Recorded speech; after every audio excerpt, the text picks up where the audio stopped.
Crime sprees are out of control in progressive-run cities. Progressives champion decriminalization and humane treatment for criminals, and the criminals thank them by committing more crime. Welcome to America Uncovered. I'm Chris Chappell.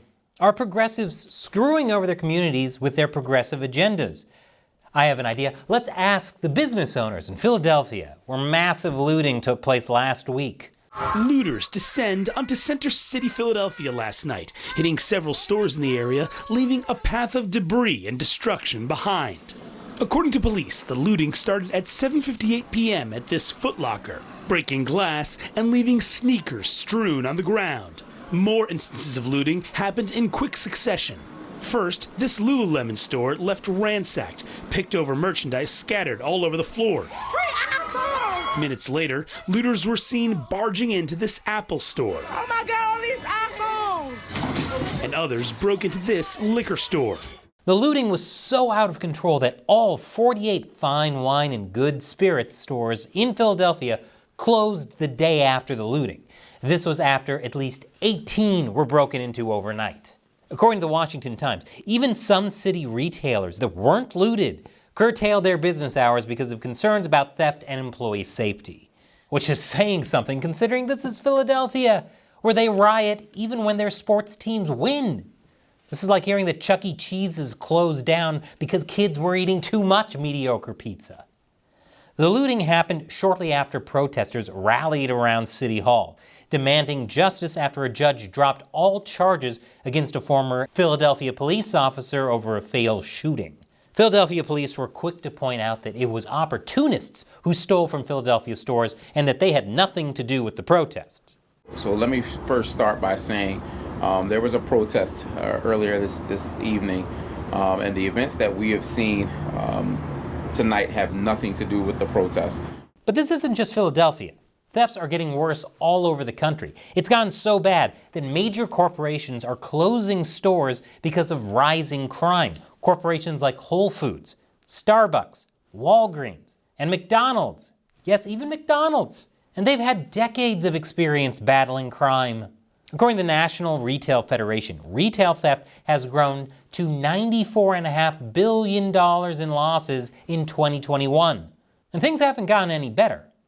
Target recently announced that it's closing 9 stores nationwide due to retail theft.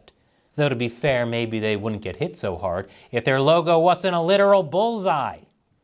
But that's nothing compared to CVS. The company says it will close 900 stores by the end of 2024, 10% of all its shops, as it moves online amid a rampant increase in shoplifting. On the bright side, that many CVS's closing will probably save a rainforest worth of trees with the amount of receipts they won't be printing. Seriously, why is a receipt for a pack of Skittles longer than War and Peace? On the not-so-bright side, closing stores means less access to goods and fewer jobs in those communities. This is why so many things are being locked up in stores. These potato skins are being treated like a diamond necklace.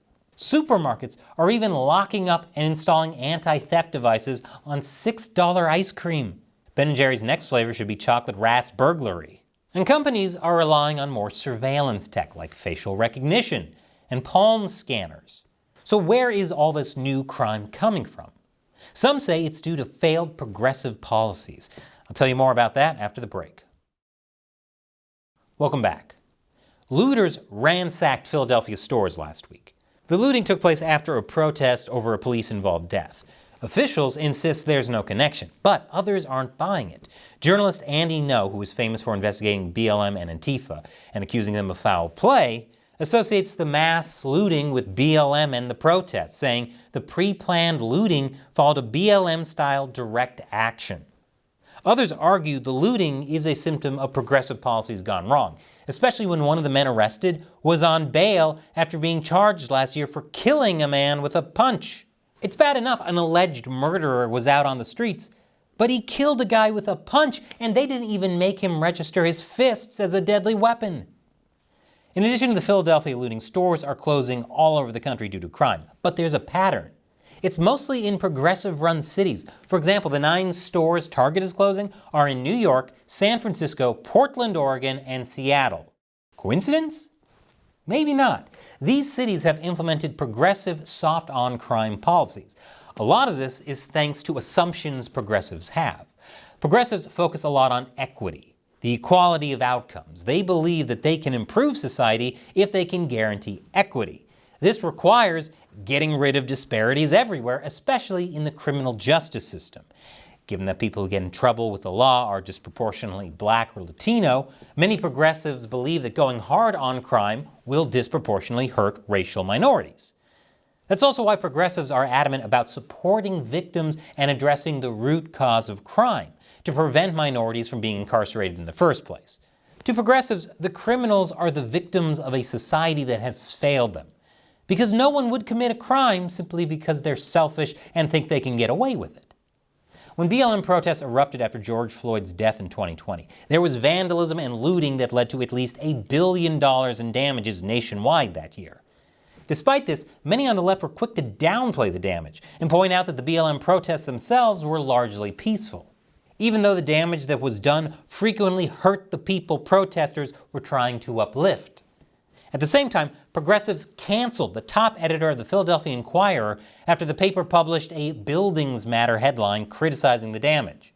Some progressives have also said things that seemingly endorse crime in the name of social justice. They came in defense of destroying property and justified looting. When asked why loot, anti-racists like Robin D. Kelly ask what kind of society values property over black lives? And what is the effect of obsessing over looting? Yeah, sure, your life is ruined thanks to looting, but there's no need to obsess over that. In fact, one Chicago BLM organizer even called the 2020 Chicago looting reparation. Oh good, the reparations have been made then, so we can take that talking point out of politics forever, right? Meanwhile, some experts express caution against using the term looting to describe shoplifting, saying that it's a term associated with minorities.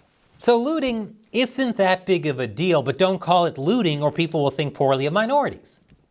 The thing is, for progressives, the blame always falls on society. They say that if everybody is guaranteed economic benefits and equal outcome, that they will naturally do away with criminal behavior.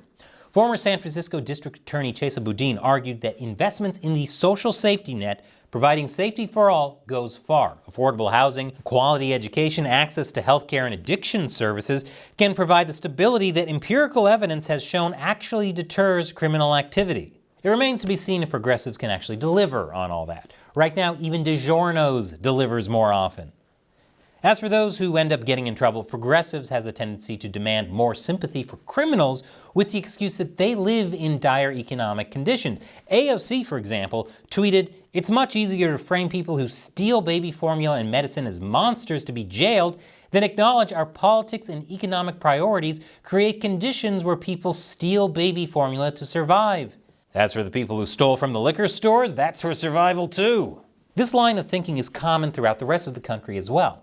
In response to calls for impeachment from Republicans, Philadelphia District Attorney Larry Krasner said, "We view people who possess drugs as victims, and we don't see value in making it harder for them to be employed on the basis of convictions for possessions of a small amount of drugs." Meanwhile, the Decarceration Project at the Legal Aid Society argues that shoplifting is a crime of poverty that can't be solved by continued reliance on the heavy hand of law enforcement. Progressives are very adverse to the idea that people should suffer the consequences of their actions. Partially, this is because it's part of a larger progressive worldview that history and society create the problems of the present. But it also might be because they see how doing so could disproportionately affect certain people more than others. Because when these stores shut down, it's never people of color that lose their jobs, right? So instead of having a heavy hand of law enforcement, progressives have pushed to defund the police, decriminalize even hard drugs like heroin, and reduce shoplifting penalties. They think that somehow just having fewer people incarcerated would make things better since they'd be less likely to incarcerate minorities. Because if criminals are known for anything, it's gratitude and showing appreciation by committing less crime. But all this has come back to bite them. I'll tell you more after the break. Welcome back.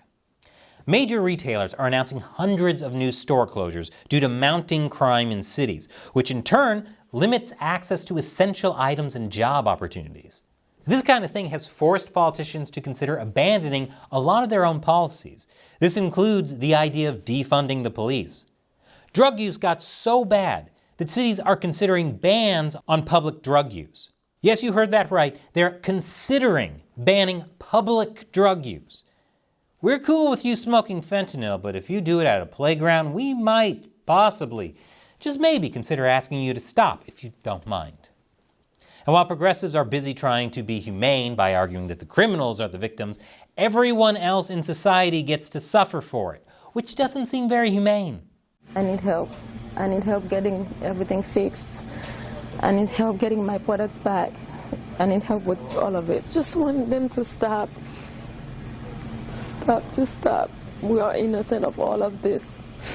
I just want them to stop. Quit your crying and think of the real victims here.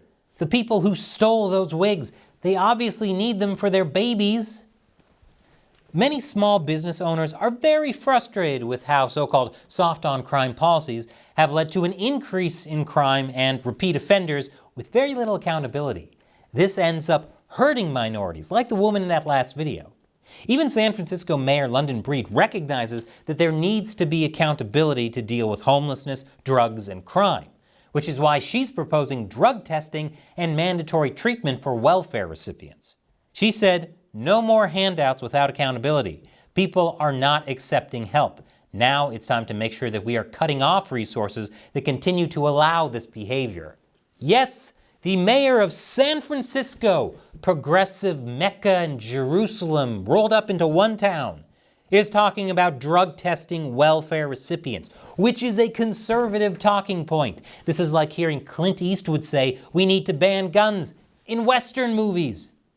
And yet there are many who are quick to call her plan inhumane and politically motivated.